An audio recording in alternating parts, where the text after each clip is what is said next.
আসসালামু আলাইকুম। আশা করি সবাই ভালো আছেন, সুস্থ আছেন। আজ আমি আপনাদের সাথে শেয়ার করব তন্দুরি ফিশ। গ্যাসের চুলায় আপনারা তৈরি করে নিতে পারেন তন্দুরি ফিশ। আমি তেলাপিয়া মাছের তন্দুরি ফিশ তৈরি করে দেখিয়ে দিব আপনাদের। আপনারা অবশ্যই একবার ট্রাই করে দেখবেন। অসম্ভব এই তন্দুরি ফিশ আপনারা যদি তৈরি করেন তাহলে বুঝতে পারবেন কতটা সুস্বাদু লোভনীয় এই তন্দুরি ফিশ রেসিপি। আমি বড় সাইজের 3টা তেলাপিয়া মাছ নিয়েছি। 3টা মাছের পরিমাণ হয়েছে 1 কিলো। আপনারা ছোট বড় বা যে কোনো ওজন করে নিতে পারেন। আমি এখানে 3টা তেলাপিয়া মাছ নিয়েছি। এখানে 1 কাপ পরিমাণ টক দই আর 1 ফালি লেবুর রস দিব। আমি লেবুটা ভালো করে চিপে নিয়েছি। এখানে দিয়ে দিব 1 কাপের মতো পেঁয়াজ রসুন বাটা।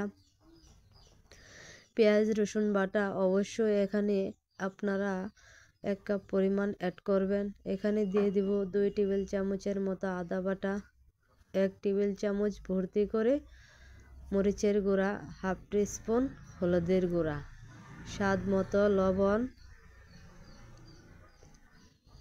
দিয়ে দিব জিরার গুঁড়া 1 টেবিল চামচের মতো, দিয়ে দিব টেস্টিং সল্ট 1 টেবিল চামচের মতো, গরম মশলার গুঁড়া দিয়ে দিব 1 টেবিল চামচের মতো। এবার আমি হাত দিয়ে ভালো করে মশলাগুলো মাখিয়ে নিব, যাতে মশলাগুলো ম্যারিনেট করার পর অনেক সুস্বাদু বা ভিতর পর্যন্ত যায়। আমি মাছগুলো ভালো করে মশলা দিয়ে মাখিয়ে নিব। আপনারা হাত দিয়ে কাজটা করবেন, তাহলে ভিতর পর্যন্ত মশলাগুলো মাখানোর পর ভিতর পর্যন্ত যাবে।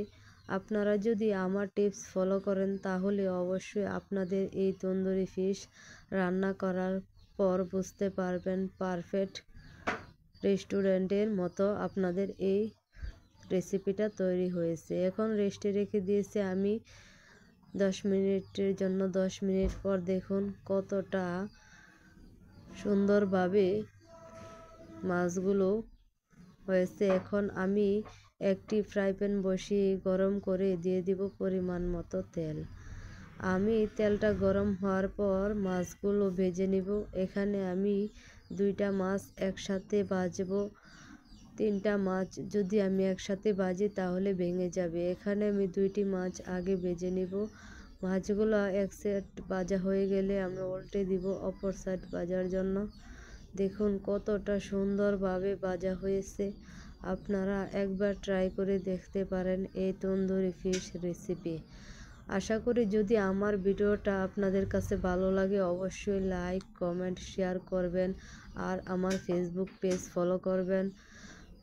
আশা করি সবাই ভালো থাকবেন, সুস্থ থাকবেন। আল্লাহ হাফেজ।